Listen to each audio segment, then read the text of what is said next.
dans votre émission M2S Star. Bi, an ka mɔgɔ welelen tɛ mɔgɔ wɛrɛ ye. Isufu Gerebu. An taara zikiri la bi. An ye wele bila Isufu Gerebu de ma. Isufu. Namu. Ça va? Ça va, Inch'Allah. Kɔri basi tɛ? Alhamdulillah. I ka ko bɛɛ ka ɲi? Wallahi alhamdulillah tanu. Weekend don a ka fisa. Bi samedi in jala kosɛbɛ. Parce que an kɛnɛyalen don, an ye dumuniw kɛ. Bon alhamdulillah an bɛ Ala tanu fana, kɛnɛya bɛ yen. Kosɛbɛ. Inch'Allah. Ok. D'accord, ni kuma diya ko n ka mɔgɔw fo, n b'a fɔ auzu billahi mina shaitanir rajim, bismillahir rahmanir rahim. Ya Rabbi an sigila hɛrɛ kelen min kɔnɔ, ya Rabbi Ala k'an wuli o hɛrɛ kelen kɔnɔ. Ka wasaba sɔrɔ ko in na an y'a dabɔ kun min kosɔn Ala k'a ɲɛnabɔ. Amina ya Rabbi. An yɛrɛ denmisɛn ye Ala k'an makɔrɔbaya. Jamana Ala ka suma. Amina ya Rabbi. Gɛlɛya min bɛ kɔrɔ fɛ ya Rabbi setigi ye Ala ye ka gɛlɛya in ban. Ala ye ka hinɛ anw na denmisɛn minnu bɛ yen n'u ma jurumuya kɛ o caman bɛ Mali kɔnɔ. Ala k'olu kosɔn a k'i ka tin dɔ kosɔn i ka Mali kɔnɔnfɛla ni i ka jamana suma. Amina ya Rabbi. An ka karamɔgɔbaw fo n tɛ se ka sigi kɛnɛ in kɔnɔ kɛrɛnkɛrɛnnenya ne ka sababu ye geribuw de ye. N bɛ Mali geribudenw ani diɲɛ geribudenw n bɛ jɛ k'u bɛɛ fo k'u ka représentant de bɛ yen bi a ka émission in na bi Inch'Allah ka bɛɛ lajɛlen barika da. O diyara an ye kojugu Isufu Gerebu. Inch'Allah. Folikan diyara an ye, n hakili la i ye folikan bila mɔgɔ ma u bɛɛ y'i ka folikan mɛn nin wagati in na. Isufu Gerebu e yɛrɛ bɛ se k'a fɔ n ɲɛna e yɛrɛ ye jɔn ye? Ok, balimamuso i ye ɲininkaliw diyara n ye. Ne jara muso kɛra an ka journaliste ye a ka kan an k'o ɲɛfɔ ye n'o tɛ a bɛ taa ɲɛɲini so de anw fɛ yen n b'a ɲɛfɔ i bɛ tila ka girima da n tɛgɛ mais comme an bɛ télé émission direct la i sera n na parce que n b'a fɛ n ka émission ka diya o la Isufu Gerebu tɛ dɔwɛrɛ ye ne ye Sikaso ka de ye bon pour que k'a dɔn k'a fɔ Isufu Gerebu yɛrɛ bɔra mɔgɔ mun na n bɔra Madu Tarawele bamanan de don tilela Sikaso ka de don a bɛ sɛnɛ de kɛ a bɛ tailleur fana kɛ bon n ba kɔni ye fila ye o ye nɔnɔ feerela ye Inch'Allah filamuso den de ye ka bɔ Sikaso Inch'Allah. Ok, an ye faamuyali sɔrɔ o la Isufu Gerebu mun de la e yɛrɛ y'a kanu ka kɛ zikiridala ye? Ok, bon alhamdulillah n bɛ Ala fo o la ka barika da fana kunpan bɛ mɔgɔ caman na parce que ne fa tɛ dɔnkili da n ba tɛ dɔnkili da bon ni n ko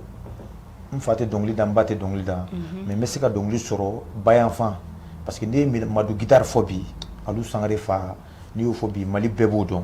o dɔgɔmuso den de ye ne ye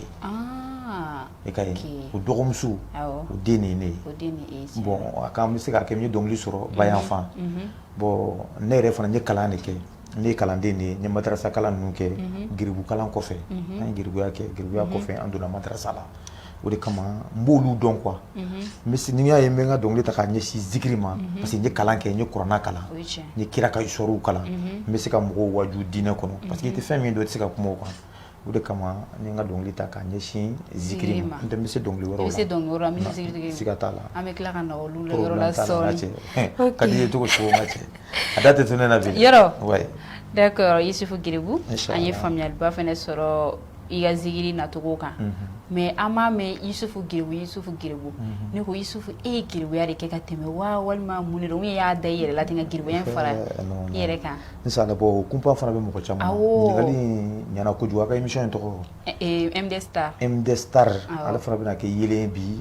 Isufu Gerebu ko la n ka fani minnu bɛ yen n'u bɛ fɛ ka n ka histoire dɔn parce que mɔgɔ dɔ bɛ se ka dɔnkili da gɛlɛya kan ka sɔrɔ gɛlɛya t'i la mɔgɔ dɔ bɛ se ka dɔnkili da thème dɔ kan ka sɔrɔ i t'o mɔgɔ ye a bɛ dɔw kɔnɔ ko ne ye message de di geribudenw ma ne inspire la n yɛrɛ de kan ne ye geribuya yɛrɛ de kɛ geribu palan ta ka yala ka don duw kɔnɔ mais a kɛra ka sɔrɔ n tɛ n fa kɔrɔ n tɛ n ba kɔrɔ parce que an ka geribuya kɛla ne ye Sikaso ka de ye mais o ye ne di ka taa Burukina ko n ka taa kalan kɛ karamɔgɔ dɔ bolo karamɔgɔ kalanden min bɛ kalanyɔrɔ in na a bɛ mɔgɔ 100 bɔ bon se tɛ karamɔgɔkɛ ye k'an bɛɛ balo n'an ye temps dɔ kɛ kalan na ni midi sera a b'an bila an bɛ yala yala parce que mɔgɔw bɛ hinɛ dunanw la dunan kalandenw bon a garibu yɛrɛ kɔrɔ de ko dunan quoi mais mɔgɔw b'a fɔ ko delilikɛla non dunan de don parce que ne taara Burukina n fa tɛ yen n ba tɛ yen a fɔ ko dunan kalandenw garibu kalandenw nana u bɔ ka dumuniw ɲini parce que karamɔgɔ tɛ se k'an bɛɛ balo bon ne ye geribuya kɛ mun kɛ bon ala y'a kɛ an progressé la an kɔrɔla dɔɔni denmisɛnninw de bɛ yala sisan an kɔrɔbalen tɛ se ka yala bon comme dɔnkilida la ne tun bɛ dɔn kalimanw da ka dɔnkili da n kalan kan k'a kan ka di mɔgɔw ye ne taara jɔ da min na ne ye kalima da dɔrɔn i tɛ fɛ a ka dabila mɔgɔw bɛ na de ka na wariw ni fɛnw di e ka ye bon depuis waati n kɔrɔkɛ Alu Sangare o y'a sɔrɔ an bɛ Sikaso a ko ne ka dɔnkili dɔ bɛ yen ko dɔnkili in ka d'a ye kosɛbɛ ko olu a sɔrɔ ale bɛ Bamakɔ yan a ko k'ale bɛ na ne ye Bamakɔ ko an bɛ nin studio kɛ k'a lajɛ ko pour que an ka se k'a cari diɲɛ kɔnɔ k'a labɔ diɲɛ ka lamɛn bon o kɛra ko nana o cogo la donc la nana k'a sɔrɔ n ka zikiri de kɔnɔ n ka kalanko de kɔnɔ quoi ok an y'o faamuya ni kalan de kɛ o kama n ye n ka dɔnkili ɲɛsin zikiri ma inchallah album joli bɛ e bolo an bɛ don min na ko bi album 3 de kan ka sɔrɔ n bolo sabanan yɛrɛ an b'o baara yɛrɛ de la n tɛ 2 de bɔra sabanan ma bi sira fɛ ka na e ka album fɔlɔ titre ye jumɛn o titre o ye Garibuya ye Garibuya an m'an to yɔrɔ la i bɛ se mun ne la e y'a hakilina sɔrɔ ka dɔnkili da Garibuya kan e ye min kɛ ka tɛmɛ wa ou bien mun voilà bon la ne ye mun kɛ Garibuya la n y'a kɛ tɔɔrɔ kɔnɔ kɔngɔ ni minɔgɔ ani sɛgɛn ni ɲani parce que ni se t'i fa n'i ba ye i b'i lamɔ difficulté dɔ kɔnɔ kosɛbɛ hali olu denmisɛnninw caman de bɛ kunkolo bɛ gɛlɛya parce que n'i lamɔna gɛlɛya dɔrɔn i tɛ siran tɔɔrɔ ɲɛ i tɛ siran ɲani foyi ɲɛ tugun parce que i habitué la ka wuli quoi bon ne ye n ta kɛ cogo min na a tun ka gɛlɛn ne tun tɛ se ka sigi e kɔrɔ tan parce que ne kasa tun bɛ tɔɔrɔ non Garibuya la a ma nɔgɔ dɛ non ça tɛ n'an ka réalité fɔ mɔgɔ min bɛ yan hinɛ b'u dusu la mais a kɛra n denmisɛnnama quoi ne bɛ n dɔnkili da don min na ne ma jigi garibu ladunuya fɛn bɛɛ faralen masa Ala ladunuya Ala de y'an fisaya ni ɲɔgɔn ye ka se kɛ Isufu ye dunuya Isufu garibu ye an baw tɛ taa sigi ka yala ladunuya ka se kɛ Isufu ye diɲɛ an denw tɛ taa sigi ka yala ladunuya ko bɛɛ faralen masa Ala ladunuya Ala de y'an fisaya ni ɲɔgɔn ye ne bɛ n da studio kɔnɔ don min na technicien Kasila arrangeur Kasila maa bɛ studio kɔnɔ bɛɛ ko denmisɛnnin nin k'a bɛ ka denmisɛnnin kan fɔ k'a bɛ ka maakɔrɔbaya kan de fɔ bɛɛ kasila mais ne miirila n yɛrɛ de ma parce que n ye tɔɔrɔ ye n ye degun ye ɲani ye n bɛ k'o de fɔ a kɔnɔ n'an sera yɔrɔ ni dɔnkili ma tigɛ sisan dɔrɔn émission bɛ tiɲɛ. n y'a kɔrɔ dɔn walayi n bɛ ka dɔnkili taabolo faamu tiɲɛ yɛrɛ la non dɔnkili diyara a wagati ne yɛrɛ tun bɛ to k'a lamɛn kosɛbɛ yɛrɛ i ne batɔ dɔnkili dɔ yɛrɛ vraiment album fɔlɔ fana ye ok mais i n'a fɔ i yɛrɛ Garibuya kɛ ka tɛmɛ est-ce que don n'a nataw la e bɛ se ka projet dɔ sɔrɔ ka se ka Garibu dɛmɛ ou bien ka se ka Garibuya kɛlɛ ka bɔ jamana in kɔnɔ bon n tɛ se ka kɛlɛ ka bɔ jamana in kɔnɔ n bɛ se ka n se k'a la pour que Garibu bɛ se ka ladon ka ɲɛ cogo min na parce que hali sunkalo tɛmɛnen an yala Garibu tɔn bɛ an bolo association dɔ b'an bolo Garibu tɔn an yalala an ye setigi dama sɔrɔ minnu y'an dɛmɛ ni malo dɔ ye minnu y'an dɛmɛ ni sukaro dɔw ye bon donbadonya ninnu na mawuludu ninnu na ni sunkalo ninnu na n'an ye dɛmɛ sɔrɔ faama ninnu bolo parce que ne dɔnkili da alhamdulillah n dɔnnen don ni sera mɔgɔ ma k'a ka dɔn dɔ k'an ye an bɛ dɛmɛ don Garibu karamɔgɔw ma u bɛ sɔn an bɛ yala an ka sigida la an ka quartier la Mamasi yɔrɔ bɛɛ fɔlɔ karamɔgɔ minnu bɛ yen ni Garibudenw ka ca u bolo ni se t'o ye k'u balo n'an ye malo tɔni 1 sɔrɔ ni Garibuden 10 bɛ nin bolo ni 6 bɛ nin bolo ni 5 bɛ nin bolo an b'a tila u ni ɲɔgɔn cɛ o association bɛ n bolo pour que ka Garibu denmisɛnninw dɛmɛ Garibu karamɔgɔw dɛmɛ denmisɛnninw ka yala bɛ se ka nɔgɔya cogo min na inchallah faamuyara Isufu Garibu ala k'a nɔgɔya amin i ka dɔnkilida kɔnɔna na i ka inspiration bila cogo di donc i bɛ jigin e kɔnɔ cogoya jumɛn na k'e to sunɔgɔ la ou bien dimini ye walima e content parce que bɛɛ n'i ka inspiration don bɛɛ n'i ka inspiration don n delila k'o fɔ n terikɛ Papu ye n'o b'aw yɛrɛ fɛ a ka MDC kɔnɔna n'o DG don a ko Garibu kɛ courage b'i la e ni dɛmɛ ka kan ne y'a ye mɔgɔ min a ka baara cogoya diyara n ye a delila ka ɲininka nin question na n ko Papu ma hali sisan ni ko dɔ kɛra yan sisan ne bɛ se ka inspirer k'a kɛ dɔnkili ye ne bɛ actuellement ko de kɛ fɛn mun bɛ ka kɛ sisan ani ko mun kɛra n yɛrɛ la ni ye histoire min mɛn n bɛ se k'o kɛ dɔnkili ye ni ko min bɛ ka kɛ sisan n bɛ se k'o kɛ dɔnkili ye k'a da bon ko passé n'o fana n bɛ se ka o fɔ tariku n bɛ se k'o fana histoire dɔw ɲini k'o fana kɛ cassette dɔnkili ye dilan k'o kɛ dɔnkili ye direct la an ye faamuyali sɔrɔ o la Isufu Garibu e ka idole jɔn de ka di e ye zikirida kɔnɔna na e bɛ fɛ don n'a nataw la ka kɛ jɔn ɲɔgɔnna ye bon o ye an fa ye a n'a ɲɛ jɔyɔrɔ n'o ye Racine Sali tiɲɛ yɛrɛ la ni n sera ka k'u ye Mali kɔnɔ o bɛ diya n ye kosɛbɛ inchallah an tɛmɛnen kɔ ka bɔ yen nɔ i ka dɔnkilida kɔnɔna na i ye gɛlɛya jumɛn sɔrɔ a kɔnɔna na parce que baara bɛɛ la nɔgɔya b'a la i n'a fɔ gɛlɛya b'a la cogo inchallah bon baara bɛɛ lajɛlen daminɛ ka gɛlɛn hali e yɛrɛ sigilen filɛ i bɛ ka kuma sani i ka se nin place la a jigilen kɔnɔ don dɔ k'i k'a dabila mais i bɛ t'o la dɔrɔn ala ka dɛmɛ bɛ na ne ye dɛmɛbaga sɔrɔ Mali kɔnɔ mais kɛrɛnkɛrɛnnenya la n bɛ musow fo n b'an balakaw fo parce que n'o ye ne Isu ye dɔrɔn u bɛ n hinɛ minɛ k'olu yɛrɛ ye wolodenw de ye quoi olu yɛrɛ dentigiw de ye n'i y'a kɛ waliden ye ko Ala b'a sara i ta la hali n'an bɔra ka sira minɛ sa n'a fɔra Isu Geribu filɛ musow de bɛna fɛnw di musow de bɛ hinɛ minɛ olu de bɛ n gɛrɛ u yɛrɛ la bon n bɛ n balakaw fo ça je te dire olu ye n dɛmɛ kosɛbɛ mais u t'a yɛrɛ ko cɛw ma n dɛmɛ cɛw ye n dɛmɛ a fanga bonyana musow fan fɛ n b'o fo k'u barika da o la Ala ko an taw n'o yɛrɛ fana taw Ala k'u ladon k'u kisi ni sɛgɛ sɔrɔ a kɔnɔ parce que ni wari t'i bolo k'i bɛ baara kɛ Mali kɔnɔ bi hali n'i bɛ se i ka ko a bɛ datugu ka bila i b'a dabila ni se t'i ye mais ni Ala ye mɔgɔ kelen kelenw dɛmɛ hali ni se t'i ye Ala bɛ mɔgɔ ɲuman dɔw ci ma alhamdulillah ne filɛ émission in na bi sababu de ye n sigi yan bi dɛmɛ de ye n sigi yan k'a dɔn Isu ne se ye nin ye n'o ye aw yɛrɛ ka MDC ɲɛmɔgɔ ye n'o Papu ye n b'a fo ka barika da a tɛ n fa dɔn a tɛ n ba dɔn n ka geribu filen bɛ n bolo n makari b'a sɔrɔ kuma dɔw a b'a fɔ Isu n'i ye clip kura bɔ n na n se ye nin ye ka k'i ye a bɛ n jira mɔgɔbaw la a ye dɛmɛ kɛ Isu ye a bɛ n publier a bɛ n ka fɛnw pages dilan ka ɲɛ a bɛ fɛnw publier n ye MDC yɛrɛ ko appliquer a Isu Geribu dɛmɛ Ala kama mugan tɛ ne n'a cɛ billahi taalahi o la n b'a fo la ka barika da ne ye dɛmɛbagaw sɔrɔ mais n ye gɛlɛya caman sɔrɔ a kɔnɔna na n ye gɛlɛya yɛrɛ de sɔrɔ fo don dɔ a jigila n kɔnɔ est ce que n tɛ baara wɛrɛ ɲɛɲini ka dɔnkilida in dabila mais n b'a ye ni n ko n bɛ saliya dɔrɔn Ala bɛ sababu dɔ bɔ ni n ko n bɛ saliya Ala bɛ sababu dɔ bɔ musow bɛ yen hali ni n bɛ clip kɛ ni n sera o ma u bɛ bazɛnw kalan ka di yan mɔgɔw bɛ arajow la telew la ni n sera o ma o b'a dɔn se tɛ n ye u bɛ n ka fɛnw minɛ u b'a bɔ u bɛ n dɛmɛ o la n bɛ maliyɛnw fo la kosɛbɛ maliyɛnw kɔni u kɛra ka geribukɛ fɛ u kɛra geribukɛ fɛ u ye n dɛmɛ inshallah mais i ye nɔgɔya jumɛn sɔrɔ i ka sigida kɔnɔna na bon nɔgɔya kɔfɛ nɔgɔya kɔnɔna na bon ni i progressera ni i sera ka baara dɔɔni kɛ mɔgɔw sɔmina k'a fɔ ko dusu b'i la courage b'i la kɔfɛ n tilala ka lafiya parce que mɔgɔw obligé la k'a dɔn ko courage bɛ cɛ in na a b'a ka baara fɛ o mɔgɔw obligé la ka lite nɔfɛ u bɛ na bɔ n ye mɔgɔw bɛ na nɔfɛ u bɛ n wele u ka kɔɲɔw la u bɛ n wele ɲɛnajɛw la u bɛ n wele concertw fana na n bɛ prestation kɛ bon n'i y'a ye mɔgɔw bɛ ka na i nɔfɛ mɔgɔw bɛ k'i wele i ka ko bɛ ka sankɔrɔta i b'a dɔn o la k'a fɔ alhamdulilahi fo dɔw yɛrɛ bɛ n wele sisan u ye n tɔgɔ kura kɛ Garibu alhamdulilahi wa dɔw yɛrɛ bɛ n wele ten de wa Garibu alhamdulilahi a bɛ cogo di ne yɛrɛ ko alhamdulilahi n ko n kɛra Garibu alhamdulilahi o diyara n b'a latanu parce que nin kɔfɛ n tilala ka dɛmɛ caman sɔrɔ n'a fɔra dɛmɛ wari caman tɛ n tun bɛ sɛgɛn fɛn minnu nɔfɛ Ala ye mɔgɔw bila minnu bɛ n bila mun bɛ kɛ sababu ye n b'a fɛnw sɔrɔ i ka bi alhamdulilahi n bɛ Ala tanu k'Ala barika da sira bɛɛ fɛ mais dɛmɛ ko ta fanfɛla la est ce que i mago bɛ dɛmɛ jumɛn fɛnɛ na n t'a dɔn fɔlifɛn taabolo la fo ka taa se dɔnkilida yɛrɛ kɔnɔna na i mago bɛ dɛmɛ jumɛn yɛrɛ la bon n mago bɛ dɛmɛ mun na comme inspiration bɛ ne la ka dɔnkili da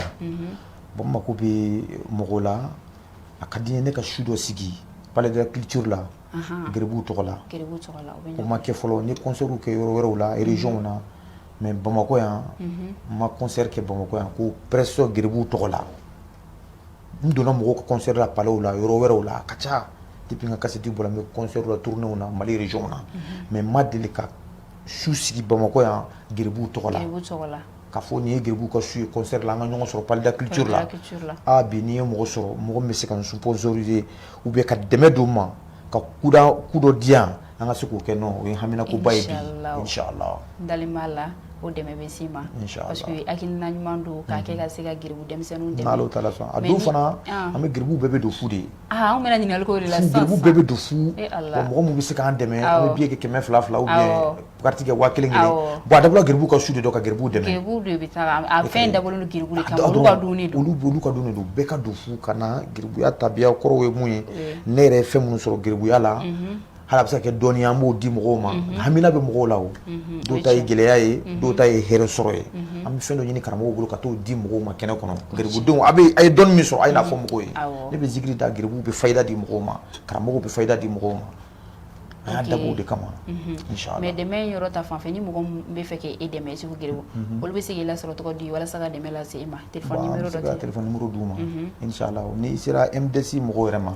surtout ni sera chef yɛrɛ ma k'i mago b'a ka Geribukɛ la a ka ca Ala fɛ Geribukɛ kɔni a sen ka teli kosɛbɛ a sen ka teli a bɛ se inshallah an bɛ se ka numéro di mɔgɔw ma Orange ye 75 23 47 01 Orange ye Malitel 61 72 98 15. Ok. An ye faamuyali sɔrɔ o la. N hakili la aw minnu bɛ fɛ ka dɛmɛ don Yusufu Geribu ma a filɛ ka numéro minnu bila n'a y'olu ci o dɔrɔn aw ni Yusufu Geribu bɛ ɲɔgɔn nasɔrɔ walima aw ye MDS TV mɔgɔw yɛrɛ kɔngɔ u bɛ Yusufu Geribu las'i ma joona joona. An ye faamuyali sɔrɔ o la Yusufu Geribu. E ka musique kɔnɔna na est-ce que e ye voyage kɛ? Bon, ni voyage kɛ a caman. Ni voyage camanba kɛ. Inshallah. Ina fɔ ka taa yɔrɔ jumɛn ni yɔrɔ jumɛn? N taara Côte d'Ivoire, n taara Sénégal, n taara Dakar, o de capitale ye Dakar parce que an tora yan, n taara Ghana, an ye u ka capitale fana kɛ Accra. Bon, mawlud la an ka shekuba ninnu bɛ jamana ani jamana minnu bɛ dancɛ bɔ, n taara caman a bɛ se ka dɔw to n hakili la parce que mawlud la u bɛ invité ka taa yɔrɔ caman, n taa mawlud la quoi ka segin inshallah. Mais ni mɔgɔ ko k'a bɛ fɛ ka e la voyage ka taa extérieur la est-ce que i bɛ sɔn? Non, mako yɛrɛ b'o la. M'o chance sɔrɔ fɔlɔ. O bɛɛ ye dɛmɛ dɔ ye. O bɛɛ ye dɛmɛ dɔ ye. Geribu ka don avion kɔnɔ ka taa Paris kɔnɔ. A ka ca Ala fɛ n yɛrɛ ka taa tubabu. O ye geribuya bannen. N ka jigi da tubabukan na fana. Awɔ, a banna. Ko bɔ ayiwa an ka télé ba in na yan fana. O fana bɛ fisaya dɛ. O bɛ fisaya inshallah o bɛ kɛ. Ok Yusufu Geribu an bɛ don min na ka se bi mais est-ce que Yusufu Geribu bɛ furu la? Ouais, mais furu kɛ. I ye furu kɛ. Muso joli b'i bolo? Kelen bɛ n bolo. Kelen b'i bolo? Ni Ala sɔnna. Den b'i bolo la? Ouais, den bɛ n bolo. Den joli? N ye 2 sɔrɔ. I ye 2 sɔrɔ o ɲana. Halisa Ala ka barika don i ka faamu na. An m'an to yɔrɔ na i ka dɔnkili dɔ bɛ yen ko Serifu Fasa. E hakilina sɔrɔ cogo di ka dɔnkili da Serifu la? Ok, alhamdulillah o diyara n ye kosɛbɛ. Bon n'i ye Serifu fɔ dɔrɔn i bɛ an kuntigi Muhamɛd sallallahu alaihi wa sallam. Bon n'i ye Geribu fɔ Geribu kɔni an ka bonya o ye Alakira ko de ye. O ye tiɲɛ. An ka diɲɛlatigɛ sababu ɲumanw ani an ka diɲɛ foyi tɛ ni Alakira tɛ. O de kama n ma ɲina Alakira kɔ. Kira somɔgɔw mɔgɔ n'i bɛ mɔgɔ fɛ f'i ka k'a denw fana fɛ. O ye tiɲɛ. Minnu bɛ yen bi ko Serifu don Kira somɔgɔw don a ka kan an bolo don olu kɔrɔ pour que an ka se ka Ala ka nɛɛma sɔrɔ an ka se ka Ala ka sutura ani Ala ka wasa sɔrɔ diɲɛ ani lahara parce que n'i kɛra olu fɛ Ala bɛ k'i fɛ Kira bɛ k'i fɛ n'i banna olu la Ala bɛ bɛɛ la Kira bɛ bɛɛ la. Inshallah o yɔrɔ la n bɛ tɛmɛ ka Usmani Sherifu Madani Hayidara fo ko mun ye n ka sheko ye ani Yɔrɔbu ye n b'o fo k'o barikada ka se Sherifu Shola ma ka se Umaru Faruku ninnu ma n b'u bɛɛ lajɛlen fo k'u bɛɛ lajɛlen barikada ka nugu Dunbiya ninnu Madu Konate bɛɛ ye n ka sheko ye n'Ala sɔnna inshallah. Bintu Sherifi Bintu Nana Bintu Sherifi ama Bintu yewa la ama Bintu yewa Bintu Sherifi Bintu Nana Bintu Sherifi Bintu Kodi Madina sigiba ama Bintu yewa Bintu Sherifi Bintu Nana Madina kauka janjoro ama Bintu yewa Bintu Sherifi Bintu Nana Bintu Sherifi Bintu Nana Hawajira wolode ne kamede ma Bintu Sherifi Bintu Nana Kasimu balema ama Bintu yewa Bintu Sherifi Bintu Nana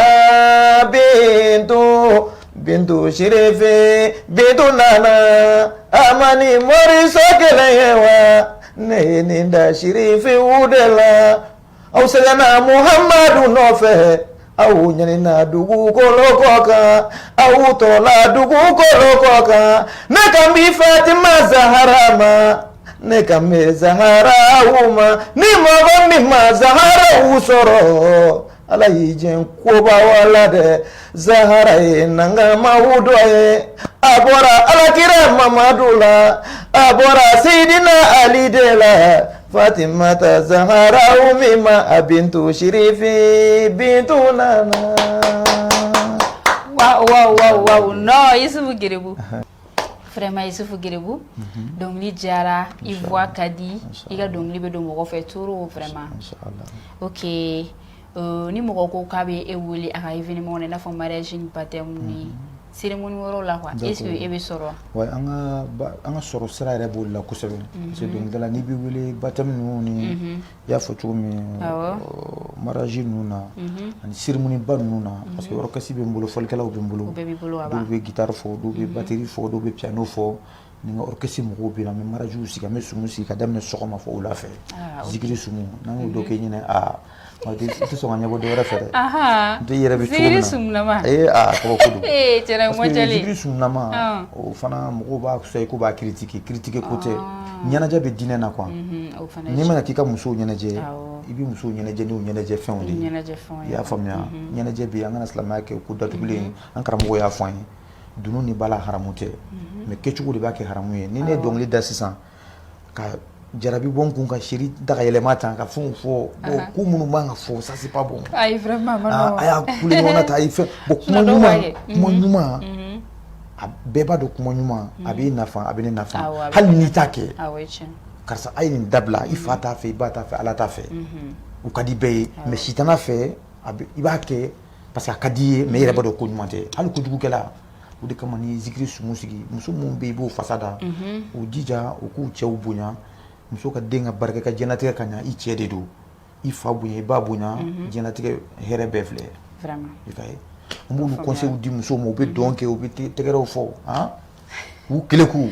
an yɛrɛ d'accord o b'a sɔrɔ wariw bɛ ka di dɔrɔn non ni wari ma di an t'a kɛ quoi haye non ne kɔni wari bɔra wari ma bɔ ne yɛrɛ bɛ non parce que i b'a dɔn sirida dɔw bɛ olu bɛ jɔ wari la de hali 100 ni y'olu d'u ma olu bɛ jɔ la est ce que i bɛ jɔ o la mais e ma deli ka gilibu filen ye ne bolo fɔlɔ image la ne y'a ye dɔnkili a bɛ kɛ clip voilà bon ne bɛ gilibu filen de sigi parce que an t'a dɔn n'o ye clip ye n'a sɔrɔ ni après n bɛ bɔ n'a ye n bɛ bɔ n'a ye direct la wa komi n bɛ bɔ n'a ye kɛnɛbaw kan ne bɛ gilibu filen de sigi i kɔrɔ n b'i fasa da f'i bɛ kasi n b'i fasa da f'i bɛ content min ka di i ye n b'a f'i ye mais ala t'a f'i ye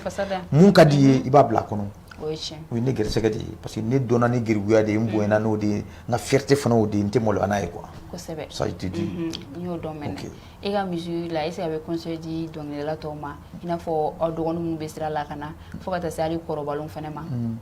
bon ne ka musique bɛ conseil di Mali bɛɛ ma hali dɔnkilidalaw dɔrɔn tɛ bɛɛ mais e ka dɔnkiliw e b'a bɛɛ da geribuya ta fan de kan ou bien e bɛ se ka zikiri da ni suguya wɛrɛ min n'o fana tɛ kelen ye non n b'a da ni suguya wɛrɛ ye cogo di parce que ne kɔni bɛ album fɛn fɛn bɔ n b'a bɛɛ a titre ye geribu de ye parce que mɔgɔ i kana ɲinɛ i ka sababu kɔ n bɛ se ka qualité wɛrɛw k'a la n bɛ se ka bamanan dɔnkili dɔw k'a la n bɛ se ka mɔgɔ dɔ tanu karamɔgɔba dɔ a ye baara kɛ ala ka diinɛ na ka wale ɲuman dɔn quoi pour que a k'a cɛsiri n bɛ se k'o kɛ ne yɛrɛ jatigi dɔ bɛ yen a ye n dɛmɛ se foyi tɛ ɲɛ ka k'a ye n bɛ se ka wale ɲuman dɔn dɔnkili dɔ la n b'olu fana kɛ n bɛ se ka kɛ bamanan dɔnkiliw ye komi n bɛ se ka kɛ zikiri yɛrɛ sira ye ka d'a tigi ma ok danfara jumɛn de bɛ e ka dɔnkili ni zikiridala tɔw ka dɔnkili cɛ bon danfara min bɛ ne ka dɔnkili ni zikiridala tɔw ta cɛ o ye n sinsinna n ka geribuya yɔrɔ min kan k'a dɔn ala y'an fisa ni ɲɔgɔn ye dɔnkili ye ala kofɔ de ye baraji n'i ma hɛrɛ sɔrɔ diɲɛ na ala yan lahara don zikiri yɛrɛ i bɛ hɛrɛ sɔrɔ a lahara n'i ma hɛrɛ kɔni sɔrɔ la diɲɛ na maa bɛ se ka kɛ i bɛ hɛrɛ sɔrɔ a fila bɛɛ la de wari bɛ d'i ma i b'o minɛ ka bazɛnbaw kalan ka don ka i y'a faamuya ka da kilimuw kɔrɔ mais n'i m'o sɔrɔ yan da la k'o dafalen b'i ɲɛ lahara zikiri bon o bɛ ne kun na ne bɛ baara kɛ n'o sira ye fana quoi d'accord Isufu Giribu faamuyali baden sɔrɔla o la e bɛ baara fasugu wɛrɛ kɛ min ni zikirida tɛ kelen ye bon actuellement ne ye geribuden de ye n ye kalan kɛ karamɔgɔw bolo u ye n bilasira ne ye geribuden kɔni kalan i bɛ fɛn d'a ma a bɛ se k'a yɛrɛ balo cogo min na mais n ma sigi o kan n bɛ dɔnkili de kan sisan n bɛ dɔnkili de da mɔgɔw ye sisan ka fɔ n bɛ fɛn wɛrɛ kɛ duguma moriya siraw bɛ fɛn wɛrɛ non n t'olu kɛ sisan mais a dɔnni bɛ n na n y'a kalan dafalen kɛ n ye dɔɔnin sɔrɔ a la fana mais n bɛ zikiri de da bi n dɔnnen don n'o de ye d'accord i ka kuma kɔnɔna na i ko i ye matarasa de kɛ ne ye duguma kalan kɛ fɔlɔ geribuya balen kɔfɛ n donna matarasa la i donna matarasa la i danna o classe joli la bon n danna 9e de 9e na i yɛrɛ de y'a bila walima a kun banna dɛ bon n yɛrɛ de y'a bila komi musokɔrɔbaw kun kɔrɔla bon ne de ye du cɛmani fɔlɔ ye pour que n'a fɔra ka taa kalanyɔrɔ la olu fana bɛ difficulté de kɔnɔ dumuni ni fɛnw tɛ sɔrɔ o la ne bɔra o la ka to ka bolo minɛ yɔrɔw la pour que ka nasɔngɔw sɔrɔ ka fɛnw sɔrɔ ka na di du kɔnɔ quoi sɔn an bɛ se an ka ɲininkali ban yɔrɔ ma e ka musique kɔnɔna na souvenir jumɛn de bɛ e bolo e tɛ se ka ɲinɛ min kɔ diɲɛlatigɛ la n'a kɛra la k'e to fan o fan e hakili bɛ jigin a la o ye dɔnkili jumɛn de ye i ka zikiriw la o ye a ye saraka di geribudenw ma a ye saraka di geribudenw ma o dɔnkili in kɔni ni y'a miiri ni miirila ma dɔrɔn ji bɛ ci n yɛrɛ ɲɛ kan parce que ne b'a ye Bamakɔ yan saraka dɔw bɛ misi yɛrɛ faga k'a sogo taa fili ji la quoi dɔw bɛ saga faga k'a fili mais ni ninnu filɛ nin ye n'i y'a faga i ka a sogo sarada ka di fantanw ma o t'a sɔrɔ ka dun dɔw bɛ saga faga dɔrɔn k'a ɲɛnama fili ji la n'i y'a kantigɛ i bɛ sɛfanw ci cogoya dɔ la n'i y'a jiran ka di garibuden ma ne yɛrɛ min filɛ sɛfan ka di ne ye kosɛbɛ sɔgɔmada fɛ ne cɛ n'i y'o sɔrɔ ka kalite bɔ a kɔnɔ fɛn jumɛn de ka di Isufu Giribu ye diɲɛlatigɛ la bon fɛn alhamdulillah komi an ka réalisateur yɛrɛ a bɛ yɛlɛ ko la k'a ka baara kɛ ka ɲa n'Ala sɔrɔ ko bi ye sini y'a lakale inchallah émission ni émission diya de ye i ko fɛn jumɛn ka di n ye diɲɛlatigɛ la bon diɲɛlatigɛ la ne bɛ hɛrɛ fɛ kosɛbɛ hɛrɛ fɛn jumɛn de man di Isufu Giribu ye n'a ye dɔrɔn n'a mɛn dɔrɔn a sɔn bɛ ja a bɛ énervé o ye jumɛn ye o ye ne yɛrɛ ka tɔɔrɔ ni mɔgɔ wɛrɛ ka tɔɔrɔ ye quoi d'accord Isufu Giribu an ye faamuyaliba de sɔrɔ o la n'i ko tiɲɛ o conseil jumɛn de bɛ e bolo k'a lase dɔnkilidala bɛɛ lajɛlen ma d'accord alhamdulillah n ba ye ɲininkali o diyara n ye i ye ɲininkali fɛn fɛn kɛ c'est très très important importance b'a bɛɛ la bon i ko ko conseil jumɛn i bɛ se ka conseil jumɛn di ka ladilikan na di i artiste ɲɔgɔn ma i dɔnkilidala ɲɔgɔn ma fo ka taa se kɔrɔbaliw ma ani minnu bɛ sira la ka na bon ne bɛ ladilikan min di dɔnkilidalaw ma ani ɲɛmɔgɔw ma ani dɔgɔw ma ne yɛrɛ ye fitinin fɔlɔ ne ma kɔgɔ fɔlɔ mais n ka hakilina fitinin n bɛ se k'o fana kɛ message ye k'o di n dɔgɔninw n'o y'olu mɛn a ka ca Ala fɛ u bɛ se k'u ka tɔmɔta sɔrɔ a kɔnɔ u b'u ka tɔmɔta sɔrɔ ani fili min ye an kɔrɔbalenw sɔrɔ parce que an ka dɔnkilidala kɔrɔbalenw caman bɛ yen u ma bɛn an yɛrɛ y'o ye u fara-farala u ka kow tilara ka dan sira la an ka artiste ba fɛn fɛn wulila ni succès ye u bɛ taa se yɔrɔ hali n'a kɛra n'o sɔrɔ groupe de don u bɛ taa se yɔrɔ la dɔrɔn i b'a sɔrɔ bɛɛ bɛ séparer a groupe fɛn fɛn sigira Mali kɔnɔ a bɛɛ kɛra tan bon ne b'o fɔ an kanubaw ye ani zikiridalaw ni dɔnkilidalaw ɲɔgɔnw ye a ye sabali n'aw wulila ɲɔgɔn fɛ i bɛ sɛgɛn i bɛ ɲani i bɛ fila bɔ i bɛ sɛgɛn i bɛ ɲani i yɛrɛ bɛna décrocher tuma min na i bɛ morceau kelen da dɔrɔn Ala bɛ sin k'o kɛ k'i da yɛlɛ ok Isufu Giribu an ye faamuyali sɔrɔ o la a diyara an fana ye i ye ladilikan di denmisɛnninw ma fo ka taa se kɔrɔbaliw ma ok Isufu Giribu MDS TV mɔgɔw ye e wele ka n'u ka plateau kan bi a diyara e kosɛbɛ wallahi a diyara n ye dɛ a bonyana n ma bon fana nisɔndiyalen don MDS foyi tɛ n bolo bi ka f'u ye u yɛrɛ bɛ min fɛ MDS cɛ muso denmisɛnnin e bɛ fɛn min fɛ e b'a dɔn n y'a ɲini Ala fɛ Ala larusi tigi a nɔgɔya MDS ye amina yarabi Ala k'aw bɛn amina Ala kana o fara fiyewu amina yarabi Ala kana mɔgɔ jugu don ani ɲɔgɔn cɛ amin ni ɲɛmɔgɔ ye min fɔ Ala kama kira kama a bɛɛ ka taa o fɛ a ka ca Ala fɛ wallahi a bɛ se don dɔ kosɛbɛ jamakulu bɛ ni ɲɛmɔgɔ ɲuman t'a la n'a t'a ɲɛmɔgɔ lamɛn n'a tɛ sɔn a ɲɛmɔgɔ t'a la aw bɛ dan sira la a tɛ kɛ foyi ye Ala k'aw bɛn Ala k'a ka ɲɛmɔgɔ Ala ka sini kɛnɛ d'a ma a yɛrɛ bɛ min fɛ Ala k'a k'a ye amin Ala k'o dugawu minɛ Isufu Giribu a diyara n ye dakuruɲɛ laban jumɛn de bɛ e bolo k'a lase faniw ma fo ka taa se jatigiw bɛɛ lajɛlen ma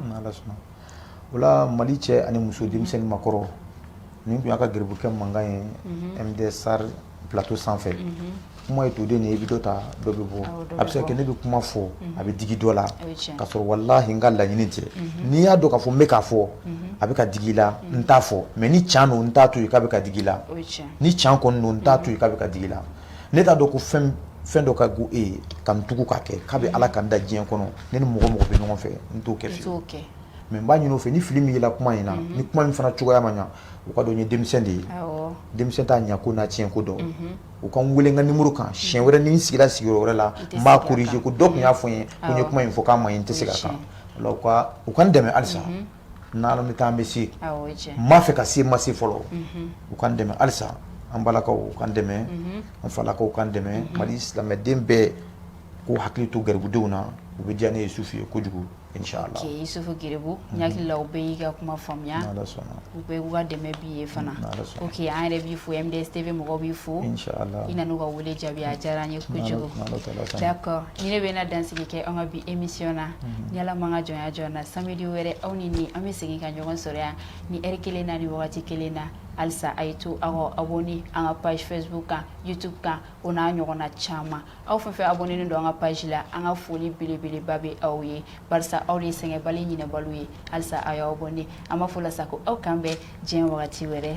MDStari kun ka mana bɔ bɛɛ bi se wa sigida la bogotigiw bɛɛ bɛ nisɔndiya MDStari man kan don sigida la mɔgɔbaw bɛɛ bɛ nisɔndiya MDStari man kan na MDStari kun ka mana bɔ bɛɛ bi se wa MDStari kun ka mana bɔ bɛɛ bi se wa k'i to i ka mɔbili la ka nisɔndiya k'i to i ka butigi la ka nisɔndiya MDStari man kan don